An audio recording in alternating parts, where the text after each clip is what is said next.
सुनाने लगे महाराज। जैसे हिरण्यकश्यप ने सुना, हिरण्यकश्यप तो आग बबूला हो गया, प्रहलाद जी को गोदी से नीचे फेंक दिया और अपने सैनिकों को आदेश दिया इसे समाप्त कर दो। सारे सैनिक अस्त्र शस्त्र लेकर के प्रहलाद जी के ऊपर टूट पड़े महाराज। लेकिन प्रहलाद जी तो मस्ती में मदमस्त होकर के भगवान का नाम उच्चारण करने लगे, हाथ जोड़कर के भगवान का भजन करने लगे महाराज। प्रहलाद जी के ऊपर उन अस्त्र शस्त्रों का कोई प्रहार नहीं हुआ।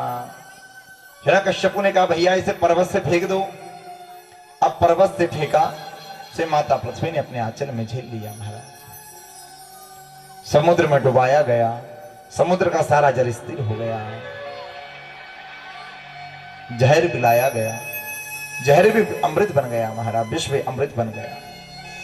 हिरण्यकश्यप ने प्रहलाद जी को सारे महाराज समाप्त करने के सारे प्रयत्न कर लिए, लेकिन प्रहलाद जी को समाप्त नहीं कर पाया। तब तो अपने सिर के ऊपर दोनों हाथ रख करके बैठा हुआ था, सोच रहा था इस प्रहलाद को कैसे समाप्त करूं। तभी हिरण्यकश्यप की महाराज बहन आ गई होलिका। होलिका ने हिरण्यकश्यप के मुखमंडल को मुरझाए देखा, हिरण्यकश्यप से पूछ लिया भैया क्या बात है, तुम्हारा मुखमंडल इस प्रकार मुरझाया हुआ क्यों है, कौन सी चिंता सता रही। हिरण्यकश्यप कहने लगा बहन कुछ समझ में नहीं आती कि इस प्रहलाद को कैसे समाप्त करूं। सारे प्रयत्न कर लिए प्रहलाद को समाप्त करने के मैंने, लेकिन इसे समाप्त नहीं कर पाया। होलिका कहने लगी भैया तुम चिंता मत करो, मैंने ब्रह्मा जी की तपस्या करी थी और ब्रह्मा जी का आशीर्वाद है कि जिस किसी को भी मैं अपने गोदी में लेकर करके बैठ जाऊंगी वह जल करके भस्म हो जाएगा और मेरा बाल विवाह का नहीं होगा। हिरण्यकश्यप कहने लगा बहन तो फिर मैं क्या करूं। होलिका कहने लगी कुछ करने की जरूरत नहीं है, एक लकड़ियों की चिता बना दो, प्रातः काल में प्रहलाद को लेकर के बैठ जाऊंगी और समाप्त कर दूंगी। अब महाराज कुछ लकड़ियों की चिता बना दी गई, प्रातः काल हुआ और होलिका उस चिता के ऊपर बैठ करके महाराज प्रहलाद जी को गोदी में लेकर के बैठ गई। और जैसी अग्नि प्रचलित हुई, देखते देखते महाराज होलिका का दहन हो गया, होलिका समाप्त हो गई, जल करके भस्मीभूत हो गई और प्रहलाद जी महाराज सारे शरीर में बहुत लिपटे हुए महाराज अग्नि से बाहर आ गए। बोली प्रहलाद जी महाराज की। अब महाराज प्रहलाद जी के मित्र सखाओं ने प्रहलाद जी को सकुशल मंगल में देखा, एकदम स्वस्थ देखा तो उनके तो आनंद का पारावार नहीं रहा। अब जो प्रहलाद जी के मित्र सखा थे वह होलिका की जलने की जो राख थी उसी राख को उठा करके एक दूसरे के ऊपर बौछार करने लगे महाराज। और तभी से होली की प्रथा आरंभ हो गई। प्रहलाद जी के द्वारा जब महाराज होलिका का दहन हुआ तभी से होली की प्रथा आरंभ हो गई महाराज। सब एक दूसरे के ऊपर महाराज होलिका की जलने की जो राख थी वह प्रहलाद जी के मित्र सगा महाराज उठा करके एक दूसरे के ऊपर बौछार करने लगे। प्रहलाद जी की खुशी मनाने लगे कि प्रहलाद जी बच गए, प्रहलाद जी की बचने की खुशी मनाने लगे। और महाराज जो होलिका की जलने की जो राख थी उसे उठा कर एक दूसरे के ऊपर बौछार करने लगे। तभी से होली की प्रथा आरंभ हो गई। अब देखो हिरण्यकश्यप के महाराज वहां पर कुछ सैनिक भी खड़े हुए थे, उन्होंने देखा कि भैया होलिका समाप्त हो गई है और ये सब होलिका के समाप्त होने की खुशी मना रहे हैं, एक दूसरे के ऊपर राख की बौछार कर रहे हैं। तब उनसे रहा नहीं गया, तब तो वह प्रहलाद जी के मित्र सखाओं को उठा करके महाराज नाली में फेंकने लगे, कीचड़ में फेंकने लगे महाराज। तो देखो भैया आज भी दो प्रकार की होली मनाई जाती है, एक तो अबीर और गुलाल से होली मनाई जाती है और एक व्यक्ति वह होते हैं जो कीचड़ गोबर से महाराज होली, कीचड़ डाल देते हैं किसी के ऊपर, गोबर डाल देते हैं। दो प्रकार की होली आज भी मनाई जाती है। तो भैया जो अबीर गुलाल से जो होली खेलता है वह महाराज प्रहलाद जी के पालकी वाले होते हैं और जो कीचड़ से महाराज होली खेलता है वह हिरण्यकश्यप की पालकी वाले होते हैं महाराज। आज भी दो प्रकार की होली खेली जाती है और तभी से होली की प्रथा आरंभ हो गई। आइए इस होली के अलौकिक उत्सव में हम भी सम्मिलित होते हैं, प्रेम से महाराज नृत्य करते हुए। और आपको यदि होली देखना है ना तो बरसाने में आए महाराज, बरसाने में बड़ी अलौकिक बड़ी सुंदर होली खेली जाती है महाराज। तो आपको कभी भी होली का दर्शन करना है तो आप बरसाना आकर के देखिए, लठ मार होली खेली जाती है महाराज। एक से एक सारी माताएं हो जाती लठ लेकर के महाराज और एक से एक सारे भैया लोग हो जाते हैं महाराज और बड़ी सुंदर अलौकिक महाराज लठ मार होली खेली जाती है।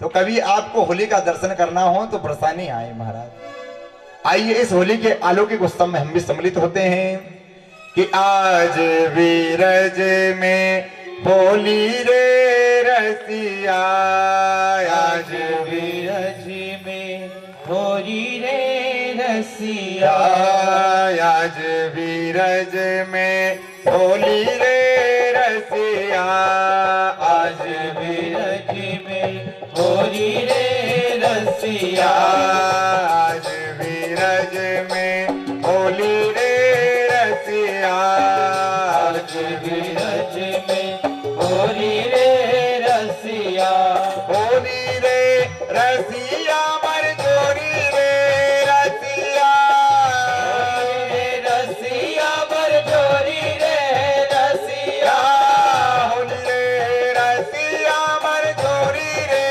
रसिया, होली रे रसिया बर जोरी रे रसिया, आज वीरज में होली रे रसिया, आज वीरज में होली रे रसिया, आज वीरज में होली रे रसिया, आज वीरज में होली रे रसिया, अपने अपने महल से निकली, अपने अपने महल से निकली, अपने अपने महल से निकली, अपने अपने महल से निकले, कोई गोरी कोई काली रे रसिया, गोरी कोई कारी रे रसिया, कोई गोरी कोई काली रे रसिया, गोरी कोई काली रे रसिया, आज वीरज में होली रे रसिया, आज वीरज में होली रे रसिया, आज वीरज में होली रे रसिया, आज वीरज में होली रे जय हो रसिया। प्रेम से दोनों हाथ पकड़ के ताली बजाते हुए जय हो।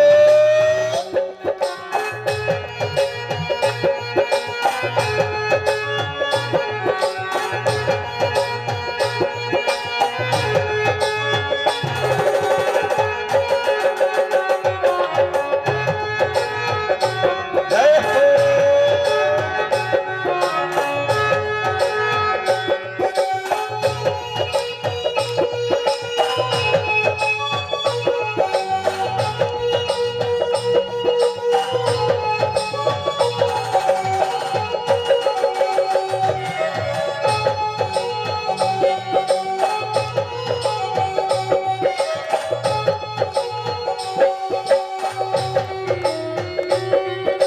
प्रेम से ताली बजाते हुए जय हो।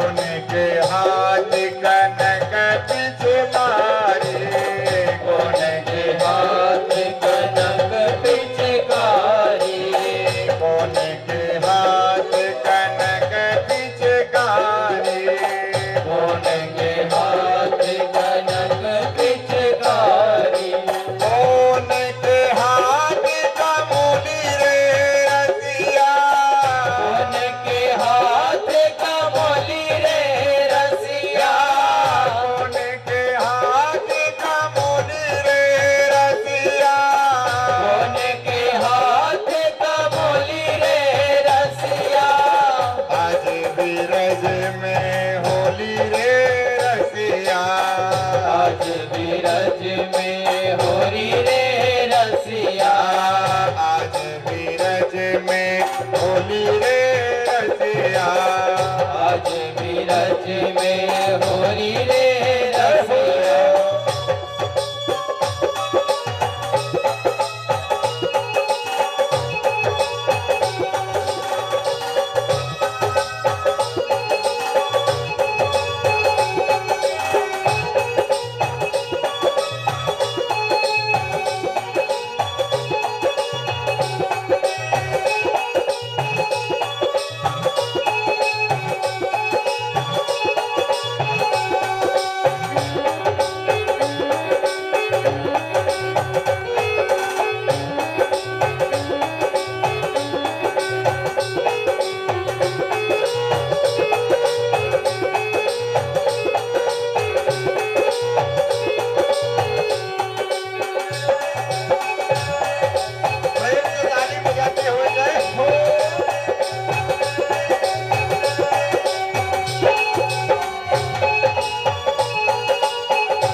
राधा के हाथ कनक पिचकारी, राधा के हाथ कनक पिचकारी, राधा के हाथ कनक पिचकारी, राधा के हाथ कनक पिचकारी, राधा के हाथ का मोली रे रसिया, राधा के हाथ का बोली रे रसिया, राधा के हाथ का मोली रे रसिया, राधा के हाथ का बोली रे रसिया, बीरज में होली रे रसिया, आज बीरज में होली रे रसिया, आज बीरज में होली रे रसिया, आज बीरज में होली रे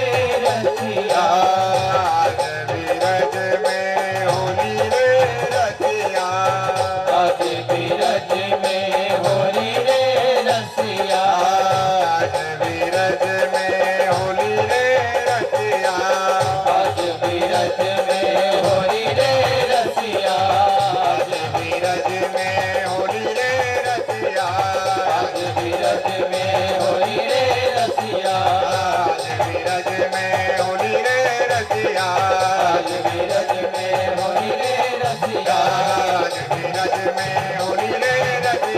आज बीरज में होली रे रसिया, आज बीरज में होली रे रसिया, आज बीरज में होली रे रसिया। बोल होली के रसिया की। और प्रहलाद जी को प्रेम से महाराज बुला करके अपने गोदी में बिठाया और गोदी में बिठा करके हिरण्यकश्यप प्रहलाद जी से कहने लगा, बेटा प्रहलाद, यह बता तेरा परमात्मा कहाँ है? प्रहलाद जी कहने लगे, पिताजी यह पूछो कि वह परमात्मा कहाँ नहीं है। अरे वह परमात्मा तो पिताजी अंगणों में है, जर्रे जर्रे में है, सर्वत्र वह परमात्मा विराजमान है। तभी महाराज महल में खंबा लगा हुआ था। हिरण्यकश्यप प्रहलाद जी से कहने लगा, बेटा प्रहलाद, तेरा परमात्मा इस खंबे में है, इस खंबे में है। प्रहलाद जी ने भगवान का नाम लेकर के कह दिया, हाँ पिताजी, मेरा परमात्मा इस खंबे में है, इस खंबे में है। जैसे ही महाराज हिरण्यकश्यप ने सुना, हिरण्यकश्यप तो आग बबूला हो गया और कहने लगा, आज मैं इस खंबे को ही समाप्त कर दूंगा। ना रहेगा ये तेरा परमात्मा और ना करेगा तो उसकी भक्ति। इस प्रकार कह करके हिरण्यकश्यप महाराज सिंहासन से खड़ा हुआ और खड़े होकर के महाराज हिरण्यकश्यप ने एक मुष्टि का प्रहार खंबे के ऊपर किया, खंबा धड़ाम से गिर गया और नरसिंह भगवान का प्राकट हो गया। बोले नरसिंह भगवान की, नरसिंह भगवान का प्राकट हो गया। महाराज नरसिंह भगवान दहाड़ते हुए महाराज खंबे से बाहर निकल आए और हिरण्यकश्यप के बाल पकड़े और बाल पकड़ करके हिरण्यकश्यप को घसीटते हुए महाराज गेट की दहली पर भगवान नरसिंह लेकर के चल दिए महाराज।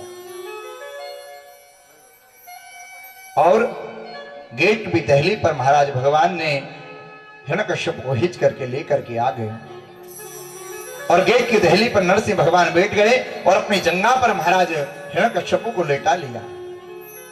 और हिरण्यकश्यप से अब भगवान कहने लगे, भैया हिरण्यकश्यप, तू अब अपने वरदान याद कर ले। तूने क्या कहा था, ऊपर मरूं ना नीचे मरूं? तो ना ही तू ऊपर है और ना ही नीचे, तू मेरी जंगा पर लेटा हो, बीच में लेटा हो। तूने क्या कहा था, अंदर मरूं ना बाहर मरूं? तो ना ही हम अंदर हैं और ना ही बाहर हैं, हम गेट में बीच में बैठे हुए हैं। तूने कहा था दिन में मरूं ना रात में मरूं? तो ना ही अभी दिन है और ना ही अभी रात है, अभी सायं का समय हो रहा है। तूने कहा था अस्त्र से मरूं ना शस्त्र से मरूं? तो तेरे लिए स्पेशल में ये नाखून बढ़ा करके लेकर के आया हूं। तूने कहा था ब्रह्मा के बनाए किसी 12 महीने में ना मरूं? तो तेरे लिए स्पेशल अधिक मास का महीना बनाकर के लेकर के आया हूं। तूने कहा था ब्रह्मा के बनाए किसी प्राणी से ना मरूं? तो ब्रह्मा को मैंने बनाया, मुझे ब्रह्मा ने नहीं बनाया। तूने कहा था नर से मरूं ना जानवर से मरूं? तो ना ही मैं नर हूं और ना ही जानवर हूं, दोनों आधा आधा हूं। और इस प्रकार भगवान ने कह करके हिरण्यकश्यप के पेट में महाराज नाखून रख करके हिरण्यकश्यप के पेट को चीर दिया और चीर करके उसके पेटों से आंतों को निकाल करके भगवान ने अपने गले में माला बना करके धारण कर ली और हिरण्यकश्यप का प्राणांत हो गया। बोलिए नरसिंह भगवान की। महाराज हिरण्यकश्यप का प्राणांत हो गया। आकाश से दुंदुभि की आवाज होने लगी, मृदंगान करने लगी, अप्सराएं नृत्य करने लगी महाराज। लेकिन नरसिंह भगवान का क्रोध तो बढ़ता ही चले जा रहा है। नरसिंह भगवान का क्रोध बढ़ता चले जा रहा है। सारे देवता आकाश मंडल में स्तुति गा रहे हैं, लेकिन देवताओं ने देखा कि भगवान का क्रोध बढ़ रहा है। तब तो सारे देवता शांत होकर के भगवान के सामने हाथ जोड़कर के खड़े हुए हैं। सारे देवता घबराने लगे कि भैया इतना विकराल रूप तो आज से कभी हमने भगवान का नहीं देखा, इतना भयंकर रूप तो हमने आज से कभी प्रभु का नहीं देखा। और यदि इसी प्रकार भगवान का क्रोध बढ़ता रहा तो सारी पृथ्वी का नाश हो जाएगा। तब तो सारे देवता रुदन करते हुए माता लक्ष्मी के पास पहुंचे और माता लक्ष्मी से कहा, मैया आज भगवान ने पापी का उद्धार करने के लिए इतना विकराल रूप धारण किया है और आज से मैया इतना विकराल रूप भगवान का हमने कभी नहीं देखा। और मैया भगवान का क्रोध बढ़ता चले जा रहा है, आप कृपा करके चल के प्रभु के क्रोध को शांत कीजिए। और यदि इसी प्रकार भगवान का क्रोध बढ़ता रहा तो सारी पृथ्वी का नाश हो जाएगा। मैया माता लक्ष्मी ने कहा, तुम चिंता मत करो, हम अभी तुम्हारे साथ चलते हैं। माता लक्ष्मी ने सुंदर सोलह श्रृंगार किया। श्रृंगार करके माता लक्ष्मी ने आरती की थाली सजाई और आरती की थाली लेकर के माता लक्ष्मी चल दी महाराज भगवान को मनाने के लिए। अब माता लक्ष्मी पहुंच गई और माता लक्ष्मी ने पैरों से आरती घुमाना प्रारंभ किया और आरती घुमाते घुमाते माता लक्ष्मी ने जैसे ही नरसिंह भगवान के मुंह तक पहुंची और नरसिंह भगवान ने जोर से दहाड़ मारी। माता लक्ष्मी आरती की थाली फेंक करके दैया दैया फेंक करके भाग खड़ी हुई महाराज। अब तो सारे देवताओं को और चिंता हो गई कि भगवान का क्रोध तोड़ पड़ गया। अब तो महाराज सारे देवता घबराते हुए ब्रह्मा जी के पास पहुंचे। ब्रह्मा जी से हाथ जोड़कर के सारे देवताओं ने कहा, प्रभु अरे भगवान नारायण का क्रोध बढ़ता चले जा रहा है, आप कृपा करके चल के प्रभु के क्रोध को शांत कीजिए। ब्रह्मा जी ने तो मना कर दिया, भैया हमारे में इतना सामर्थ्य नहीं है कि भगवान के सामने हम चले जाएं, लेकिन हम तुम्हें एक उपाय बता सकते हैं भगवान के क्रोध को शांत करने का। उन्होंने कहा, प्रभु क्या उपाय है? ब्रह्मा जी कहने लगे, भैया एक उपाय सबसे बढ़िया यही है कि जिसकी रक्षा करने के लिए भगवान ने इतना विकराल रूप धारण किया था, उसी से जाकर के कहो यदि वह भगवान के क्रोध को शांत करेगा तभी भगवान का क्रोध शांत हो सकता है। तब तो सारे देवता महाराज प्रहलाद जी के पास आए। प्रहलाद जी से सारे देवताओं ने हाथ जोड़ करके कहा, भैया प्रहलाद, तेरी रक्षा करने के लिए भगवान ने इतना विकराल इतना भयंकर रूप धारण किया है, तो तुम चल करके प्रभु का क्रोध शांत करो। यदि भगवान का क्रोध इस प्रकार बढ़ता रहा तो सारी पृथ्वी का नाश हो जाएगा।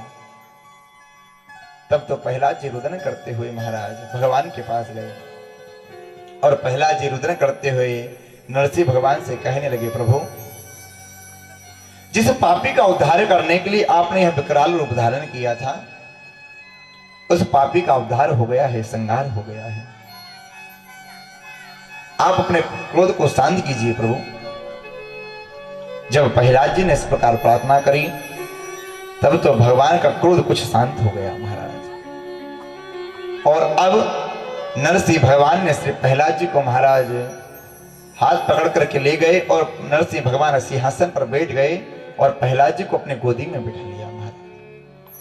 और नरसिंह भगवान अपनी जीभ से महाराज प्रहलाद जी को चाटने लगे महाराज। और प्रहलाद जी से कहने लगे, बेटा प्रहलाद, मुझे माफ कर देना जो मैंने आने में इतनी देरी लगा दी। भगवान की आंखों से आंसू की धारा बह रही है। संसार में आपने देखा होगा सब महाराज भगवान